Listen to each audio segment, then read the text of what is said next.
শ্রেয়না প্রত্যুত্তর করে না, মাথা নিচু করে কেঁদে যাচ্ছে। শ্রেয়নার কপালে চুমু খায় মিশান, গালে হাত দিয়ে ভরসা দেয় তাকে। এরপর নিজে উঠে দাঁড়ায়, আবরণের দিকে এগিয়ে যায়। আবরণ যেন নিজেকে গুটিয়ে নিতে চাচ্ছে। কেন যাচ্ছে? এর উত্তর আবরণের কাছে কি আদৌ আছে? হাঁটু গেড়ে বসে মিশান, আবরণের হাত চেপে ধরে। ঠান্ডা হয়ে আছে হাতটা, ভেতরটা ছ্যাদ করে ওঠে মিশানের। আদুরে গলায় ডেকে ওঠে মিশান, ছোট আবরণ এত বড় হয়ে গেল।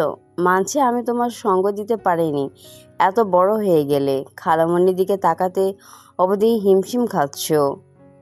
আবরণ এদিক সেদিক তাকিয়ে পলক ফেলে, কম্পিত কণ্ঠে বলে, অনেক দিন কি এভাবে বলেনি তো, চেনা মুখ, বহু বছর যাবৎ দেখিনি, তাই।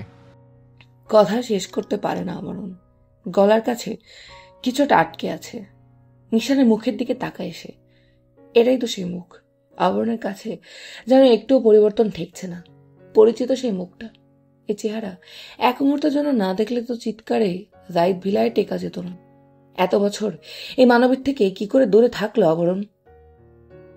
আবরণের ভেতরের অবস্থা বুঝতে পারে মিশান, ঝুঁকে গিয়ে স্নেহের চুমু খায় তার মাথায়।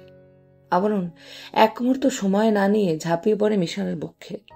চুপচাপ পড়ে থাকে সেথায়। মিশান চওড়া হাসে, তার ওষ্ঠজোড়াও তীর তীর করে কাঁপছে। চোখে পানি টলমলো করছে, যা ইতিমধ্যে গাল বেয়ে গড়িয়ে পড়েছে। ঠোঁট চেপে ধরে আবরণের মাথায়, চুলের ভাঁজে হাত ঢুকিয়ে দেয় মিশান। নরম স্বরে বলে, আমার বাচ্চা, কতদিন দেখি না তোকে, ছুতে পারি না। সামনাসামনি না দেখলে, সামান্য না ছুলে বুঝি মন ভরে? সোনা আমার।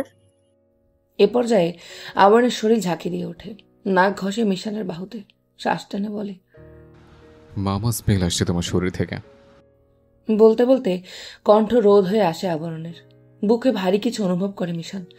বুক চিরে দীর্ঘশ্বাস ফেলে। উপরের দিকে তাকিয়ে কিছু সময় উপরওয়ালার কাছে কৃতজ্ঞতা জ্ঞাপন করে। পুনরায় হাত বুলিয়ে দেয় আবরণের চুলে। শ্রেয়না এক দৃষ্টিতে তাকিয়ে থেকে বের হয়ে আসে সেখান থেকে। দৌড়ে নিজেদের ফ্ল্যাটে আসে, দরজা চাপিয়ে রাখে। হয়তো রুহি রেখেছে। সরাসরি রুহির কক্ষে প্রবেশ করে। দেয়ালে ঠেস দিয়ে কান্নায় ভেঙে পড়েছে রুহি। শ্রেয়না সেদিকে হতভম্ব নেত্রে তাকিয়ে থাকে। গায়ের ওড়না এক পাশ মাটির সাথে ঘেঁষে আছে, আরেকটু হলেই বুঝি পড়ে যাবে। হলো তাই। আরো দুকদম এগোতেই ওড়নাটা খুলে পড়ে গেল। রুহি শ্রেয়নাকে দেখে আরো যেন কাঁদল। দুহাত বাড়িয়ে বলে উঠল, আয় বাচ্চা, তোমার সাথে বড় অন্যায় করে ফেলেছি শ্রেয়না। একজন মা হবার যোগ্যতা কি আদৌ আমার মধ্যে আছে? শ্রেয়না এক প্রকার ঝাঁপিয়ে পড়ে রুহির বুকে, মুখ গুজে নিজেও কাঁদতে থাকে। তার মা বাবা মারা যাওয়ার পর সেজানের সাথে রুহিও তাদের খেয়াল রেখেছে, এতটুকু কমতি রাখেনি। কি করে ভুলে যাবে সেই অবদান? শ্রেয়ন আলম কি এতটাই অকৃতজ্ঞ যে কারো মাতৃত্বকে ভুলে যাবে? মায়েরা তো ভুল করে, তুমি আমাদের দু বোনের মা। তোমার ভুলগুলো ভুল নয়, আমাদের জন্য উপদেশ। নিজেকে কখনো ছোট করে দেখবে না। যা হয়েছে ভুলে যাও। শয়তান প্ররোচনায় ফেলেছিল তোমায়। আমরা তোমার বাচ্চা, তুমিই তো আমার আর শ্রেয়ার মা। এভাবে আগলে রেখো সব সময়, সকল বিপদ থেকে। তুমি আর ভাইয়া মিলে আমরা তোমাকে খুবই ভালোবাসি, খুব। শক্ত করে একে অপরকে চেপে ধরল রুহি শ্রেয়না, যেন দুজনের ভেতর দুজন ঢুকে যাবে। ফুপিয়ে ওঠে দুজনেই। সুভাষকে বহু কষ্টে ধরেছে সেজান ও তার টিম। এতে ক্ষতিও হয়েছে, কয়েকজন মারাও গিয়েছে, কেউ বা গুরুতর আহত হয়েছে, হসপিটালে ভর্তি। তার কপালেও আঘাত লেগেছে। তীব্র মাথা ব্যথা নিয়ে বাড়ি ফিরেছে সেজান। নিজের কক্ষের সামনে আসতেই শ্রেয়নার কথাগুলো শুনতে পায়। পা জোড়া সেখানেই থামে তার, চোখে পানি চলে আসে, বক্ষস্থলে ঠান্ডা বাতাস বয়ে যায়, সেই সাথে বুকটাও কাঁপে। কপাল চেপে একরকম পা টেনে সেখান থেকে চলে আসে, মাথা চেপে ধরে সোফায় ধপ করে বসে পড়ে। তখনও নিজের কক্ষ থেকে প্রাণপ্রিয় অর্ধাঙ্গিনী এবং সন্তান সমতুল্য স্নেহের বোনের ফুপিয়ে কান্নার আওয়াজ ভেসে আসছে। ভেতরটা হাঁসফাঁস করে ওঠে সেজানের। সুখে বুঝি কান্না পায়। নিজের গালে হাত রাখে সেজান, পরপর চোখের সামনে হাত মেলে ধরে। তবে এই পানি কিসের? তৃপ্তির আর আনন্দের? সেদিন রাতে মিশান তাহিয়ারের থেকে এক মুহূর্তের জন্য দূরে সরেনি আবরণ। মিশানের বাহু আঁকড়ে ধরে বাচ্চাদের মতো পড়েছিল। মিশান এতটুকু বিরক্ত বোধ করেনি। সারা রাত চোখের পানি ফেলেছে, আনন্দের কান্না। তৃপ্তিতে তার অন্তর কাঁপছিল। এত বছর পর আবরণ জাহিদকে সে পেয়েছে। ছোট্ট বাচ্চাটা এখন কত বড় হয়ে গেছে। ইচ্ছে থাকা সত্ত্বেও বুকে নিয়ে ঘুমোতে পারেনি, একটু আদর দিতে পারেনি। ছেলেটা কিভাবে স্কুলে যেত? মাঝ রাস্তায় দাঁড়িয়ে থাকতো। কত মা তাদের বাচ্চাদের নিয়ে পার্কে আসতো, স্কুলে, কোচিংয়ে। আবরণ জাহিদ ফ্যাল করে শুধু দেখত। বড় বড় চোখ দুটো থেকে পানি গড়িয়ে পড়তো। ফুপিয়ে কাঁদতো ছেলেটা। মিশনের বুক মোচড় দিত এসব দেখে। যদি সব রেখে ছুটে গিয়ে জড়িয়ে ধরতে পারত, তবে কি শান্তি মিলত তার পক্ষে? শেষ রাতে দেখে মিরাব, সানি ও প্রিয়ম রুমে আসে। 3টা মাস্টার বেডরুম রয়েছে ফ্ল্যাটটায়। প্রিয়ম নিজের মতো গিয়ে শুয়ে পড়ে। সানি, মিরাব একে অপরের দিকে তাকিয়ে পর মুহূর্তে আবরণকে দেখে। এমন শান্তির ঘুম খুব কমই ঘুমিয়েছে সে। ছোট বাচ্চাদের মতো মিশনের বাহু চেপে ধরে রাখা, অপর হাতে নিজের গালের উপর ঠেস দিয়ে রেখেছে। এক পলক সেদিকে তাকিয়ে কক্ষ থেকে বের হয়ে আসে তারা। তাদেরও ঘুমের প্রয়োজন, মাথা ব্যথা করছিল। আজকের সকালটা অন্য দিনের থেকে সুন্দর এবং প্রাণবন্ত আবরণ জাহিদের কাছে। বিরক্তিকর পাখির কিচিরমিচির শব্দ যেন আজ তার কানে মধু ঢালছে। ঈদের সকালে হুট করে চোখ খুলে গেলে যেমন তড়িঘড়ি করে বাচ্চারা লাফিয়ে ওঠে, আবরণও এক লাফে উঠে বসে খাট থেকে মাথা চেপে ধরে এদিক সেদিকে তাকায়। দেয়াল ঘড়ি 9টার কাটায় এসে টিকটিক করছে। দ্রুত বিছানা ছাড়ে আবরণ। হন্তদন্ত হয়ে কক্ষ থেকে বেরিয়ে আসে। পড়ে যেতে নিয়েও নিজেকে সামলে নেয়। কিচেন থেকে টুংটাং শব্দ ভেসে আসছে। আবরণ সেখানে আসে। মিশন উল্টো দিকে মুখ করে কিছু একটা নাড়ছে, তাই আবরণকে তার চোখে পড়েনি। কিন্তু মিরাব, সানি ক্যাবিনেটের উপর বসা ছিল। দুজনের হাতেই একটা করে বাটি। মিরাব কষা মাংস চিবোচ্ছে, সেটা তার মুখে এখনো ভরে রাখা। সানির বাটিতে ফির নেই। আবরণকে দেখে তারা খাওয়া ভুলে ফেলিয়ে তাকিয়ে রয়। সানি গলা খাঁকড়ে দিয়ে বলে, চোরের মতো মুখ করে আছিস কেন? মদ খেয়ে এসেছিস নাকি? চোখ মুখ দেখে মনে হচ্ছে 8-10টা ষাঁড়ের সাথে যুদ্ধ করে আসলি। আবরণের বদ অভ্যাসের মধ্যে অন্যতম হলো রাগ উঠলে হাতের কাছে যা পায় সেটাই ছুঁড়ে মারে। এবারে হলো তাই। কিচেনের দরজার সাথে লাগোয়া ফ্লাওয়ার ভাসে সাজিয়ে রাখা আর্টিফিশিয়াল ফুলের গোছা তুলে ছুঁড়ে মারে সানির মুখ বরাবর। আতঙ্কে সানির চোখজোড়া বড় আকার ধারণ করে। বাটির মতো বাটি রেখে তড়িঘড়ি করে নেমে পড়ে ক্যাবিনেট থেকে। ফলস্বরূপ ফুলের তোড়া উল্টে গিয়ে মিরাবের মাথায় পড়ে। হতভম্ব নেত্রে তাকিয়ে রয় মিরাব। মিশান শব্দ করে ঘাড় ঘোরায়। 3 জনের অবস্থা বুঝে নেয় সূক্ষ্ম দৃষ্টিতে। খুন্তি নিয়ে এদিকে আসে মিরাবের কাছে। বেশি ব্যথা পেলে? ফুলগুলো সরিয়ে নিয়ে আসে মিশান। মিরাবের মুখভর্তি এখনো মাংস। ঝটপট চেবচ্ছে সে। মাংস নয়, যেন আবরণকে চিবিয়ে খাচ্ছে।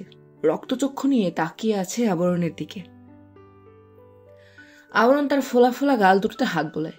এগিয়ে এসে খানিক ঝুঁকে মাথা রাখে মিশানের কাঁধে। 2 হাতে ঝাপটে ধরে মিশানকে। কখন উঠছ? আগে বলো, মারলে কেন ওকে? আবরণ দায়সারা ভাবে বলে, ওকে মারতে চাইনি, ওকে মারতে চেয়েছিলাম। এক আঙ্গুল তাক করে সানির দিকে তাকায়। সানি হকচকিয়ে যায়। হারামজাদা কি সুন্দর করে তাকে দেখাচ্ছে, যেন কাঁচা চিবিয়ে খাবে। আমাকে ডাকনি কেন? ওদের সাথে আড্ডা দিচ্ছ? তোমার জন্য মোরগ পোলাও রাঁধছি, পছন্দ না? সেটা তো কিচেনে পারে কি বুঝতে পেরেছে। ফ্রেশ হয়ে এসো, খেতে দিই। আমি একটু বাইরে যাচ্ছি, ফিরে এসে খাবো। ততক্ষণে দামরা দুটোকে খাইয়ে তাজা করো। মনে হচ্ছে 1000 বছরের না খাওয়া। মুখ ঝামটি মেরে কিচেন থেকে বের হয়ে আসে আবরণ। সানি পাত্তা দেয় না। মীরাব মুখের বাকি খাবারটুকু শেষ করে বলে, চলে গেল কেন? আমার মুখের খাবার শেষ, আচ্ছা মতো গালি দিতাম। সানি ঠেস মেরে বলে, ও তো ঠিকই বলেছে, যেভাবে কুমিরের মতো গিলছিস আমারই সন্দেহ হচ্ছে। কি রে ব্রো, পেটে কুমিরের বাচ্চা চাষ করেছিস নাকি? সানির দিকে কটমট দৃষ্টিতে তাকায় মীরাব। ততক্ষণে মিশানের আড়ালে চলে গিয়েছে সে। মিশান তাদের দিকে তাকিয়ে মৃদু হাসে। ছেলেদের কথা কাটাকাটি মন্দ লাগছে না। কতদিন এমন প্রাণবন্ত চমৎকার দৃশ্য দেখে না সে। খাবার দাবার, জামা কাপড়, যত্নার্থীর কমতি সে কখনোই অনুভব করেনি। কম তো ছিল কেবল ভালোবাসার আর মায়ার। দীর্ঘশ্বাস ফেলে গ্যাসের আঁচ কমিয়ে দেয় মিশান। প্রিয়ম এখনো ঘুমে বিভোর। মিশান যখন ঘুম থেকে উঠেছে, মীরাব, সানিও এক প্রকার দৌড়ে ছুটে আসে। কে জানে কিভাবে বুঝতে পারলো মিশন উঠে পড়েছে। তারপর থেকে হাতে হাতে সাহায্য করছে 2 বন্ধু। ভোরে বাইরে বের হয়ে মোরগ আনতে গিয়েছিল। দোকান বন্ধ থাকায় সোজা দোকানের বাড়িতে। রোজকার মতো আজও জাহিদ ভিলার মেইন ডোর হাট করে খুলে রাখা। আবরণ বোলিং এর মতো স্টাইল করতে করতে লিভিং রুমে প্রবেশ করে। স্বভাবসুলভ নীরজ জাহিদ তখন চায়ের কাপে ডুবেছিলেন। সেই সাথে ফোনে কিছু একটা করছিলেন। যেহেতু তাদের অনেক সদস্য হসপিটালে এডমিট, খোঁজ খবর রাখতে হবে, সেই সাথে করা সিকিউরিটির ব্যবস্থা করেছে। সুভাষ আহমেদ তাদের কবজায় থাকলেও তার চতুরতার সাথে পেরে ওঠা দেয়। অনেকদিন হলো কোয়ার্টারে যাওয়া হয় না, মাসে 2 কিংবা 3 বার গিয়েছিলেন। সবসময় বাইরেই থাকে নীরদ। এমার্জেন্সি কোনো দরকার পড়লে তবেই কোয়ার্টারে যান, না হলে বাইরে থেকেই সকল কাজ করে থাকেন। আচমকা ধপ করে শব্দ হয়, চকিত নয়নে তাকায় নীরদ। তার পাশে আবরণ বসে আছে, গালে হাত দিয়ে তাকেই দেখছে। কপাল কুঁচকে আসে নীরদের। তিনি একটু নড়েচড়ে বসেন। আবরণের দৃষ্টিকে পাত্তা না দিয়ে পুনরায় নিজের চায়ের কাপে চুমুক দেন। অমন সারের মতো সরু সরুদ করে চাকাচ্ছ কেন? যেটা খেতে পারো না রেখে দাও। ইয়াক, আমার তো বমি আসছে। আবরণের তেতো কণ্ঠ কানে আসতেই শান্ত দৃষ্টিতে তাকায় নীরদ। আজ আবরণের দৃষ্টি যেন তাকে বিভ্রান্ত করছে। তিনি মোটেও অমন শব্দ করে চা খান না, বরং তার বিরক্ত লাগে। কি বলতে এসেছো? বলে বিদায় হও। তোমার ব্যক্তিত্বের সাথে নাটক জিনিসটা যায় না। আবরণ ফোঁস করে শ্বাস টেনে সিটিয়ে বসে নীরদ জাইদের দিকে, কাঁধের উপর হাত রাখে। ভাবলেশীনভাবে বলে, বড় একটা ভুল করে ফেলেছ। কি শাস্তি দেব সেটা ভাবতেই সম্পূর্ণ রাত শেষ। সাথে তো ঘুমোতেও পারেনি। এই দেখো, চোখের কোণায় এখনো লাল রেখা। বলেই নীরদ জাইদের সামনে মুখ নিয়ে চোখের পাতা উপরে তোলে আবরণ। নীরদ জাইদ ছেলের এহেন কথায় চা রেখে পূর্ণ দৃষ্টিতে তাকায় তার দিকে। থমথমে গলায় বলেন, সে তো সবসময় শান্তি দিতে চাও, কি হয়েছে বলো। চোখ মুখ কুচকে তাকায় আবরণ, বিরস গলায় বলে, শোনো, একদিন তোমার যে গালি করে দিয়েছে, সে সাথে তোমার প্রতি করা আমার সকল ধরনের উগ্র আচরণ। থামে আবরণ। নীরদ জাইদ হতবিহ্বল দৃষ্টিতে তাকায়। আবরণের কথাবার্তা স্বাভাবিক ঠেকছে না তার কাছে। নীরদের দৃষ্টি দেখে আবরণ চাপা হাসে। তার গাল শক্ত করে টিপে দিয়ে বলে, কি ভেবেছ মাফ চাইব সবকিছুর জন্য? হুম, ভুলটা তো তোমার উচিত ছিল অতিরিক্ত কিছু করো। আমাকে যদি শুরুতে সকল ঘটনার বৃত্তান্ত দিয়ে দিতে, এতদিন যাবৎ নিশ্চয়ই তোমাকে হেয় করতাম না। তোমার না হয় ছেলের দরকার ছিল না, একটু আদর যত্নের দরকার ছিল না। আমার তো ছিল। আমার একটু ভালোবাসা দরকার ছিল, সামান্য যত্নের অভাব ছিল। তোমাকে তখন দূরে দূরে রাখতে হতো না আমার। এতগুলো ভুল করেছো তুমি। আবরণ কিছুক্ষণ থেমে আবার বলে, এখন ইচ্ছে করছে মাইক হাতে নিয়ে সারা ঢাকা শহর জুড়ে অ্যানাউন্স করে, ও না, তোমার ডিপার্টমেন্টের ছাদে উঠে পড়ে, আমার বাপ নীরদ জাইদ একজন রাম ছাগল। এটাকে কে আইজিবির পদ দিয়েছে? বালজীবী হওয়ার যোগ্যতাও তার নেই। না হলে ছেলের থেকে কি করে একজন সুস্থ মস্তিষ্কের মানুষ তার ছেলেবেলে কেড়ে নেয়? নীরদ জাইদ এখনো হতভম্ব, চোখের পলক পড়ে না। আবরণের কথার মাথামুন্ড যেন তার বুঝতে বেগ পেতে হচ্ছে। ফট করে নীরদের কাঁধে মাথা রাখে আবরণ। সঙ্গে সঙ্গে চোখ বন্ধ করে নেয় নীরদ জাইদ। আবরণ আরেকটু চেপে এসে তার নরম হাতটা নীরদ জাইদের খসখসে হাতের ভাঁজে ঢুকিয়ে দেয়। নিজেদের হাত উল্টে পাল্টে দেখে বলে, এমন গন্ডারের চামড়ার মতো হাত কেন? কষাইদের চামড়াও বুঝি নরম তুলতুলে হয়। অবশ্য তুমি কষাইদের থেকেও কম না, তাদেরকেও ছাড়িয়ে গেছ। আবরণ জাইদের ছোটবেলা নিজের হাতে জবাই করেছ। নীরদ জাইদ ঢোক গেলেন। আবরণের কথা হয়তো তিনি বুঝতে পারছেন, কিন্তু ছেলেটা সব জানল কি করে? এত বছর ধরে সব লুকিয়ে রাখা। তাছাড়া এসব ঘটনা কারো জানার কথাও না। তবে আমার কি কষ্ট হতো না বলো, যখন দেখতাম অন্যদের বাবা মা তাদের বাচ্চা নিয়ে স্কুলে আসছে, ঘুরতে যাচ্ছে। মিশনুরকে তো নিবিড় আর অনুপম মিলে গুম করে দিয়েছিল। তোমাকে দূরে রেখেছিলাম নিজের থেকে। হ্যাঁ, আমি ভুল করেছি, সেটা আমি মানি। না, আমি কোনো ভুল করিনি, করতেই পারি না। সব ভুল তোমার। আমি একটা বাচ্চা ছিলাম। যদি ধরে বেঁধে সব খোলাসা করে বলতে হয়, তাহলে নিশ্চয় আমি বাধা দিতে পারতাম না। লাইক আমার হাত পা বেঁধে চেয়ারের সঙ্গে বসিয়ে রাখতে। তুমি বলতে বোকা নীরদ জাইদ। তোমাকে এসব কে বলেছে? আবরণ উঠে দাঁড়ায়, টেনে ধরে নীরদের হাত। সোফা ছেড়ে উঠে দাঁড়ান। আবরণ তার হাত ধরে টানতে টানতে মেইন রোডের দিকে নিয়ে যেতে থাকে। এসো এসো, তোমাকে একটা সারপ্রাইজ দেবো, সব নিজে জানতে পারবে। নীরদ জাইদের বুক কাঁপে, হৃৎপিণ্ড নিজের জায়গায় যেন লাফাচ্ছে। এক্ষুন আবরণ জাইদ সেই বাচ্চা আবরণকে লাগছে। কিছু হলেই হাত ধরে টানাটানি করত। চলো আব্বু, তোমাকে এটা দেখাবো ওটা দেখাবো আব্বু, তোমার জন্য গিফট নিয়ে এসেছি। আমি আর মিশানুর স্কুল থেকে ফেরার পথে এগুলো কিনেছি। এত বছর পর ছেলের এহেন বাচ্চা মজানো তাকে ভেতর থেকে ঘুরিয়ে দিচ্ছে। শক্ত সমর্থ নীরজ জাইদকে ভয় গ্রাস করে নিচ্ছে। পরপর ঢোক গেলেন তিনি, হাঁটতে থাকেন আবরণের পথ ধরে, ঠিক ছোটবেলার মতো। শ্রেয়না বেঘরে ঘুমোচ্ছে, কম্বল পেট অবধি টেনে রাখা। শ্রেয়া তখন নিজের হাতের কাজ শেষ করে বিশ্বজয়ের হাসি দিয়েছে। কোমর টানা দিয়ে উঠে দাঁড়ায়, আপুর দিকে তাকিয়ে মুচকি হেসে সে স্থান ত্যাগ করে। রুহি নাস্তা সাজাচ্ছিল ডাইনিংয়ে। শ্রেয়া এসে তাকে পেছন থেকে ঝাপটে ধরে। বিরক্ত করো না শ্রেয়া, কাজ করছি, ব্যথা পাবে। আগে বলো, আপুর হাত থেকে বাঁচাবে আমায়। কি করেছো তুমি? 1 থেকে 5 অবধি কাউন্ট করো, বুঝে যাবে। রুহি সন্ধিহান দৃষ্টিতে তাকায়। শ্রেয়ার মুখে দুষ্ট হাসি ফুটে উঠেছে। সেজান শাওয়ার নিয়ে মাত্র বের হয়েছে। রুহি নিজের দৃষ্টি ফেরায়। কাল রাতে শ্রেয়নার সাথে ঘুমিয়েছিল সে। লোকটার কথা মনেই নেই। সেজান আসতেই শ্রেয়া ছুটে গিয়ে কোলে বসে ভাইয়ের, মাথা রাখে তার প্রশস্ত বুকে, মিনমিন করে বলে, বাঁচাও, আপুর হাত থেকে বাঁচাও। সেজান মৃদু হাসে, মাথায় হাত বুলিয়ে বলে, কি এমন কাজ করেছে শ্রেয়া? আপুকে এত ভয় পাচ্ছে। যেহেতু শ্রেয়া আপু রাগ করবে, তাহলে কেন শ্রেয়া সেই কাজ করতে গেল? এত লজিক দেখাতে আসবে না তো। শ্রেয়ার নাক মুখ কুচকানো কথায় সেজানের মুখ থমথমে হয়ে যায়। রুহি গোপনে ঠোঁট চেপে হাসে। বেশ হয়েছে, সবসময় বাড়িটাকে তার অফিসের মতো ট্রিট করে সেজান। আবরণ তখন ফ্ল্যাটের কলিং বেল চেপে দাঁড়িয়ে আছে। নীরজ জাইদ তার পাশে, এখনো হাত চেপে ধরে আছে আবরণ। নীরদের হাত মৃদু কাঁপছে, যেটা আবরণ জাইদের চক্ষু এড়ায় না।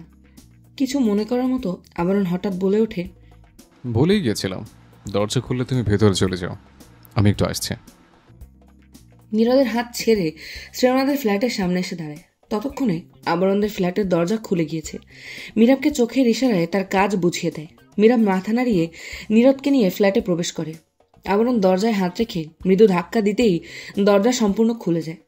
দরজা শুধু চাপিয়ে রাখা ছিল। আচমকাই উড়ন্ত একটা স্যান্ডেল এসে আবরণের মাথায় পড়ে। চমকায় আবরণ, তরিতে হাত রাখে নিজের মাথায়। তার সামনে অগ্নি দৃষ্টি নিয়ে তাকিয়ে আছে শ্রেয়না। ফোলা মুখশ্রী, লাল হয়ে আসা গাল, উস্কো খুস্কো চুলে রণমূর্তি ধারণ করে দাঁড়িয়ে আছে। লম্বা চুলগুলো কোমরের নিচে এসে ঝুলছে। কোমরে এক হাত রেখে হিস হিস করছে শ্রেয়না। ভাবটা এমন যেন কাঁচা চিবিয়ে খাবে কাউকে। প্রথমে ঘটনা বুঝতে পারে না আবরণ। গভীর দৃষ্টিতে তাকায় শ্রেয়নার দিকে। পরক্ষণেই ভেতরে প্রবেশ করতে করতে হায় হায় করে বলে ওঠে, আমার সিনিয়র বউয়ের দাড়ি উঠেছে। কি ননসেন্স মার্কে কাজ হলো এটা? আবরণ জাইদের বউয়ের গোপ আছে? প্রেসের লোকজন জানলে আপনাকে তো চিড়িয়াখানায় রেখে আসবে। তখন আবার কি হবে? এমন ভোলা ভালা মাসুম বাচ্চাটাকে কে সামলাবে? তাছাড়া শ্বশুর বাড়ি এসছে, জুতো দিয়ে আপ্যায়ন করেছেন। খুব ইউনিক কাজকর্ম দেখেছে। বউ ইউনিক, জামাইকে তোষামতো ইউনিকভাবেই করছেন। নট ব্যাড, তবে জুতার জায়গায় চুমু হলে আরও ভালো হতো। লম্বা বক্তব্য শেষ করে ডান দিকে ঘাড় বাঁকায় আবরণ। তার খানিক পেছনে শ্রেয়াকে আড়াল করে দাঁড়িয়ে আছে সেজান। স্তম্ভিত নেত্রে তাকিয়ে দেখছে। রুহি হতভম্ব হয়ে দাঁড়িয়ে আছে, মুখ তার হা হয়ে গিয়েছে। আবরণ সেদিক তাকিয়ে বলে, সবার এমন অবস্থা কেন? কাহিনী কি? আর আপনি কি ক্রিম ইউজ করেন মিস সিনিয়র? মুখে তো দাড়ি গছিল কেন? আমার বউয়ের কেনা দাড়ি থাকবে? দাড়ি হলে বউ দিয়ে কি আমি কি করব? নরম তুলতুলে গালে চুমু খাওয়ার মজা আলাদা। দ্রুত ক্রিমের নাম বলেন, মুখে কি মাখেন? কোনো নাইট ক্রিম? শিম্পাঞ্জির আওলাদের মার্কেটিং করে বের করব। শ্রেয়না যেন দ্বিগুণ তেতে ওঠে। এমনিতেই শ্রেয়া তার মেজাজ গরম করে দিয়েছে। মার্কার দিয়ে দাড়ি গোফ এঁকেছে নিজের মন মতো। এসব যদি না ওঠে, এখন আবার কোথা থেকে যেন আবরণ এসে সবার সামনে তার ইজ্জতের ব্যান্ড বাজাচ্ছে। আবরণ দুগালে হাত রেখে আশ্চর্যজনিত কণ্ঠে বলে, ও মা গো, নাকি আবার সিংহের বাচ্চা গুজিয়েছে?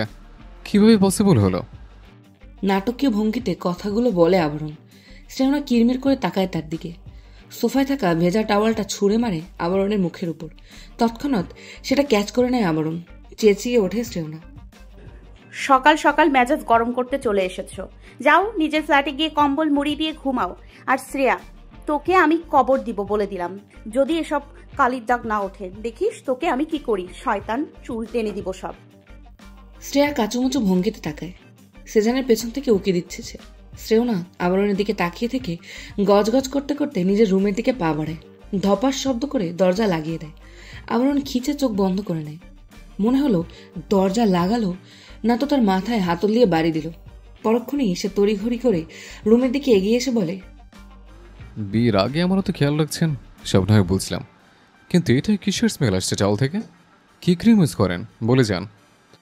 সেখানে সে শক্ত করে চেপে ধরে আবরণের হাত, টেনে হিস্ট্রে নিয়ে এসে দাঁড় করায় দরজার সামনে, গম্ভীর কণ্ঠে বলে, বিয়ে এখনো হয়নি, নিজের মুখে লাগাম টানো। এখন যেই অবস্থা তোমার, না জানি বিয়ে হলে আমার বোনটাকে কি হালে রাখবে। খবরদার, জ্বালাবে না ওকে। আউট। মুখের সামনে ধরাম করে দরজা বন্ধ করে দেয় সেজান। আবরণ চোখ বন্ধ করে নিয়ে বিড়বিড় করে বলে, অপমান অপমান, মনে মনে বড় অপমানিত হলাম। সমন্তের পুত, তোকে খেয়েছি আমি। আরে আমার ভাই তোমার সম্বন্ধী হবে, বলো শ্বশুরের পুত সম্বন্ধী আমার। আবরণের দৃষ্টি যায় তার হাত ধরে দাঁড়িয়ে থাকা শ্রেয়ার দিকে। কিন্তু এটা কখন বের হলো? নিশ্চয়ই শ্রেয়না থেকে বাঁচার তাগিদেই বেরিয়ে এসেছে ফ্ল্যাট থেকে। কিন্তু ক্রিমের নামটা তো বললো না তোর বোন। বিয়ের বাজার করতে গিয়ে যদি বইয়ের নাইট ক্রিমের তালিকা দিতে না পারি, আবরণ জায়দের সম্মান কি আদৌ থাকবে? পাবলিক ধিক্কার দেবে না আমায়? শ্রেয়া গালে হাত রেখে ভাবুক ভঙ্গিতে বলে, সেটা তো দেবেই। আবরণের ভ্রু কুচকে আসে, হাতের টাওয়াল সহ পিঠের পেছনে কোমরের দিকে তুলে নেয় শ্রেয়াকে, কিনমির করে বলতে থাকে, শালি, সাত সকাল আমার কৈতের মতো সিনের বইয়ের তুলতুলে ম্যাচেসটাকে খসখসে বানিয়ে দিয়েছিস, যার জন্য আদরের পরিবর্তে জুতা খেতে হলো আমায়। তোকে ছাদ থেকে ধাক্কা দিয়ে ফেলে দেবো, ক্যাঙ্গরের সাথে বিয়ে দেবো তোর। আমার কৈতরকে জ্বালাচ্ছিস, তোকে আগেই বিদায় করবো। শ্রেয়া হাত পা ছোটাছুটি করে না, বরং আরাম করে দুলতে থাকে। হামি দিয়ে বলে, কপাল ভালো তোমার, তাই বাথরুমের স্যান্ডেল হাতে না নিয়ে দামি আজার জুতা নিয়েছে। ভেবে নাও এই ছেঁড়া টয়লেটের জুতা তোমার মাথায়। ইচ্ছে থাকা সত্ত্বেও সেই সময় আবরণকে কিছু বলতে পারেনি নীরজ জাহিদ। অতটুকু বাচ্চাকে কি করে নিজের মাতৃসম মানুষটার রেপ করে গুম করার বিবৃতি দিতেন? আবরণ জাহিদ কি কিছু বুঝত? আবরণ যত বড় হয় ততই নীরজ জাহিদের হাত থেকে বেরিয়ে যায়। ছন্নছাড়া স্বভাব তাকে চারপাশ থেকে আষ্টে পৃষ্ঠে চেপে ধরে। অতি অল্প বয়সেই আবরণ হোস্টেলে উঠে পড়ে। নীরজ জাহিদ চেষ্টা করেননি, এরকম নয়। তিনি নিজের কাজের ফাঁকে ফাঁকে সুকৌশলে আবরণের কাছে পিঠে থাকার চেষ্টা করেছেন। ভেবেছিলেন যখন ছেলে বড় হবে নিজে থেকেই বাবাকে জিজ্ঞেস করবে, তখন নীরজ জাহিদ সব বলবেন ছেলেকে। কিন্তু সেসব কিছুই হয়নি। ততদিনে আবরণ নীরজ জাহিদের থেকে বহু দূরে চলে গিয়েছে। দুজনের মাঝে অদৃশ্য এক দেয়াল সৃষ্টি হয়েছে। আবরণ তার বাবার ছায়াও মারাতে চায়নি। নীরজ জাহিদ যে রাস্তা ধরে চলতেন, আবরণ সে পথ অতিক্রম করার সময় চোখ মুখ কুঁচকে রাখত। খুবই হতাশ হতেন নীরদ, তবু তার অন্তঃস্থলে সূক্ষ্ম এক আভাস ছিল, আবরণ জাহিদ একদিন নিজ থেকেই তার কাছে আসবে। সবচেয়ে বড় সত্যি হলো নীরজ জাহিদ কমাস আগে জানতে পেরেছেন মিশান তাহিয়ারের কথা। সেই থেকে জোকের মতো পিছু লেগেছেন সুভাষ আহমেদের। শুধু কি সুভাষের অপরাধের জন্য কোমর বেঁধে পিছু লেগেছেন নীরদ? সুভাষ তাকে হুমকি দিয়েছিল। আবরণের ক্ষতি করার চেষ্টা করেও যখন লাভ হলো না, ঠিক তখনই সে মিশান তাহিয়ারের কথা বলে। তার এই প্ল্যানও কাজে দেয় না, উল্টো আবরণকে কানাডা পাঠিয়ে দেয় নীরদ, যেন এসব ছেলের কানে না যায়। নাহলে দেখা যেত সব ছেড়ে আবরণ মিশানুরকে বাঁচাতে সুভাষ আহমেদের বিরুদ্ধে যুদ্ধে লিপ্ত হয়েছে। ছেলের কোনো বিপদ চান না নীরদ। সুভাষ আহমেদের বহু ক্ষতি করেছে নীরজ জাহিদ। কত কালো টাকা গুম করে রাখা ছেলে মেয়ে, নারী পাচারকারীর সাথে জড়িত সদস্য, অস্ত্রশস্ত্র, ইয়াবা, ড্রাগ সহ বিভিন্ন জায়গা থেকে নতুন সব পদ্ধতি বের করে টলিয়েছেন সুভাষ আহমেদকে। মিশন তাহিয়ারের খোঁজ দিয়ে যেন ভুল করে ফেলেছে সুভাষ আহমেদ। এর জন্য তরপাচ্ছে সে। শেষে অধৈর্য হয়ে আবরণ জাহিদের সাথে ডিল করে বসে। এটাই ছিল তার লাস্ট অপশন। নীরজ জাহিদকে নিজের কবজায় নিয়ে আসার এ যেন এক অদম্য চেষ্টা তার। কিন্তু আবরণ জাহিদ তাদের থেকেও এক কাঠি উপরে ছিল। এক মুহূর্তেই সবকিছু পরিবর্তন করে দিল, যাকে বলে গেম চেঞ্জার। নিবিড় জাহিদকে কিছু না করার একটা কারণ আছে, সেটা নীরজ জাহিদ লুকিয়ে রেখেছেন। মোক্ষম সুযোগের অপেক্ষায় তিনি। সেদিন নিবিড়কে পুলিশের হাতে তুলে দিয়ে কিংবা হত্যা করে ফেললে পরবর্তীতে কিছুই জানতে পারতেন না নীরদ। এরপর নিবিড় জাহিদের পেছনে লোক লাগিয়ে সব খুঁটিনাটি তথ্য বের করে ভাইয়ার সম্পর্কে। বলা বাহুল্য, নিবিড় জাহিদ কানাডায় সেটেলড, তাই সেদিকে তেমন নজর দেন না নীরদ। তিনি চাননি নিজের সকল শত্রু গিয়ে তার ভাইয়ের উপর আক্রোশ ছেড়ে আসুক। সবসময় দূরেই থেকেছেন নিবিড়ের থেকে। যেদিন জানতে পেরেছেন নিবিড় জাহিদের সাথে সুভাষ আহমেদের পরিচয় আছে, খুবই গভীর সম্পর্ক তাদের, ভেতর থেকে এক অদৃশ্য রাগ কিলবিল করে উঠেছিল। নিজেকে বহু কষ্টে দমিয়েছেন, নির্ঘুম রাত কাটিয়েছেন, ছক কষেছেন কিভাবে সাপ মরবে কিন্তু লাঠি ভাঙবে না। এক প্রকার নীরজ জাহিদ বাধ্য হয়েছে আবরণকে মিশানুরের খোঁজ দিতে। এতে করে কাজ কিছুটা সহজ হয়েছে তার। নিবিড় জাহিদ সে নিজেও জানে না তার সকল কার্যকলাপ সম্পর্কে পূর্ব থেকে অবগত নীরজ জাহিদ। এবার সময় এসেছে তার বিলাসবহুল জীবনযাপনকে ধ্বংসের স্তূপের দিকে ঠেলে দেওয়ার। শ্রেয়না হুলস্থুল অবস্থায় মীরাবদের ফ্ল্যাটের দরজা ঠেলে ভেতরে প্রবেশ করে। তার এহেন আচমকা আগমনে চকিত নয়নে তাকায় মিশান। মীরব সানি প্রিয়ম তখন ছাদে কাপড় মেলে দিতে গিয়েছে। সম্পূর্ণ বাসাটাকে পরিষ্কার করছে সবাই মিলে, সেই সাথে জামা কাপড় থেকে শুরু করে সকল আসবাবের পর্দা, এক্সট্রা কাপড়, চারপাশটা ধুলো মাখা ছিল, এখন সব তকতকে চকচকে দেখাচ্ছে। শ্রেয়নার সম্পূর্ণ আদলটাই লাল টকটকে হয়ে আছে, চোখ দুটো ফোলা। কিছুক্ষণ পর পর নাক টানছে শ্রেয়না, দেখে মনে হচ্ছে মুখে রক্ত জমাট বেঁধেছে, টোকা দিলেই গড়িয়ে পড়বে। আবরণ তখন মিশানের কোলে মাথা রেখে বেঘরে ঘুমোচ্ছে। নীরজ জাহিদ এখানেই ছিলেন, সকল কাহিনীর বর্ণনা দিয়েছেন আবরণকে। আবরণ কখন ঘুমিয়েছে টেরই পায়নি। কিছু সময় পূর্বে নীরদ কোয়ার্টারের উদ্দেশ্যে রওনা দিয়েছেন। মিশান আবরণের চুলে হাত বুলিয়ে দিচ্ছে। এমত অবস্থায় শ্রেয়নার আগমনে সে বেশ চিন্তিত হয়। চোখে মুখের অবস্থা দেখে মনে হচ্ছে এক প্রকার যুদ্ধ করেছে ফেইসের সাথে। শ্রেয়া কোথায়? গমগমে কণ্ঠ শ্রেয়নার। মিশান আর চোখে একবার সোফার পেছনে তাকায়। বাচ্চাটা দরজা খোলার আওয়াজ পেয়ে এক প্রকার লাফিয়ে সোফার পেছনে লুকিয়েছে। এতক্ষণ তাদের সাথেই বসা ছিল। কি হয়েছে? শ্রেয়না ঘন ঘন পলক ঝাপটায়। প্রত্যুত্তর করেনি মিশানের কথায়। দেখে মনে হচ্ছে শ্রেয়না ভীষণ রেগে আছে। মিশানকে চমকে দিয়ে হন্তদন্ত হয়ে এগিয়ে আসে। সোফার পেছন থেকে শ্রেয়ার লম্বা চুলের বেনি ধরে টেনে আনে। আতঙ্কে মুখ থেকে রক্ত সরে যায় শ্রেয়ার। শয়তান, তোর কোন বাড়া ভাতে ছাই ফেলেছিলাম আমি? এমন কেন করেছিস? এসব তুলতে কত কষ্ট হয়েছে আদৌ জানিস তুই? পিটিয়ে পিঠে ছাল তুলবো তোর। শ্রেয়ার পিঠে ধুমধুম করে শব্দ করে দুটো কিল বসিয়ে দেয় শ্রেয়না। আকাশ পাতাল কাঁপিয়ে চিৎকার করে ওঠে শ্রেয়া। মিশান হতভম্ব। হুট করে এমন কিছু হয়ে যাবে তিনি যেন ভেবে দেখেননি। আবরণ নিজেও লাফ দিয়ে উঠে বসেছে। সদ্য ভাঙা ঘুম তার চোখ থেকে সরে না। মাথা ঝিমঝিম করছে।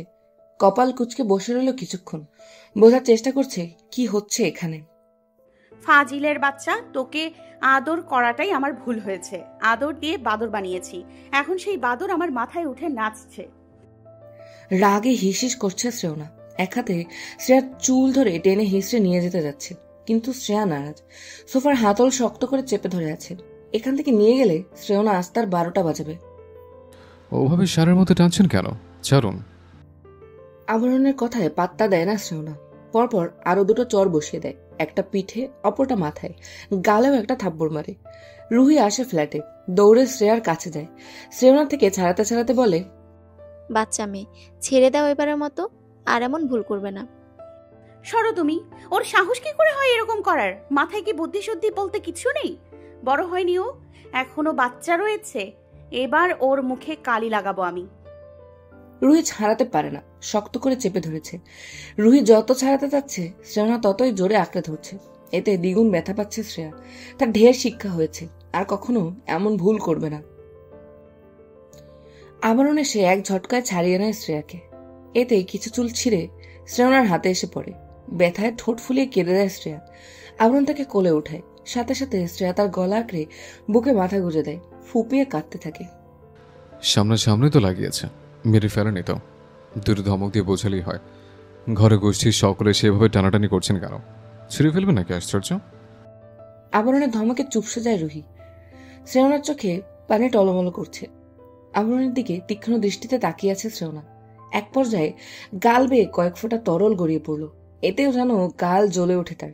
থাকবই না এখানে আমি। সবাই আমায় জ্বালিয়ে মারছে। মরে যাব, চলে যাব, ধ্বংস হয়ে যাব। ক্রন্দনরত কণ্ঠে ধমকে কথাগুলো বলে ওঠে শ্রেয়না। কাঁদতে কাঁদতে বের হয়ে আসে ফ্ল্যাট থেকে। আবরণ তবদা খেয়ে যায়। বিস্ময়ে ঠোঁট দুটো ফাঁকা হয়ে আসে। কি এমন বললো আবরণ, যার দরুন মেয়েটা তার সাথে এমন আচরণ করলো? যাক, আমি আবার কি করলাম? এই কৈতুর এইভাবে কাঁদছে কেন? আমার নামে মামলা করে বসবে না তো আবার? কে জানে শ্রেয়া কোন কলম দিয়ে আর্ট করেছে। দীর্ঘ 2 ঘন্টা যাবৎ ডোলে দাগ উঠিয়েছে। কেঁদে কেটে অস্থির। বললাম বরফ দাও, দিল না। অবশেষে কালি তুলে শ্রেয়াকে খুঁজতে এসেছে। দেখি আবার কি করছে পাগলিটা। বলেই রুহি বের হয়ে যায়। আবরণ তার কোলে পড়ে থাকা শ্রেয়ার দিকে তাকায়, যে কিছুক্ষণ পরপর কেঁপে উঠছে। ভালোই মেরেছে শ্রেয়না। সিনিয়র কৈতুরের হাতে দেখি বেশ জোর। ঢোল মনে করে পিটিয়েছে তোকে, ভুসকে। আরো যা কালি মাখাতে। নেক্সট টাইম এমন কাজ করলে তোর পুরো বডি কালের গোদাম থেকে ছবি আনবো, বলছিস? শ্রেয়া হেঁচকি তুলে বলে, থাকবে থাকবে, সব মনে থাকবে। এই মার শরীর নিতে পারছে না অবরণ সাইড। বুঝতে পারিনি আপু এত রেগে যাবে। সব দোষ তো ওই দোকানিটার। আমি বলেছি যেন কালো কালিটাই একটা ডলার দিয়েই উঠে যাবে। ওই মহিলা ওয়াটারপ্রুফ জিনিস ধরিয়ে দেবে কে জানতো। আবরণ ঘাড় দুলায়। শ্রেয়ার মাথায় হাত রেখে বলে, তুই মিশনারি থেকে যত্ন নিতে থাক, দ্রুতই সুস্থ উঠবি। আমি ততক্ষণে দোকানের দোকান দুনিয়া থেকে উঠিয়ে দিয়ে আসে।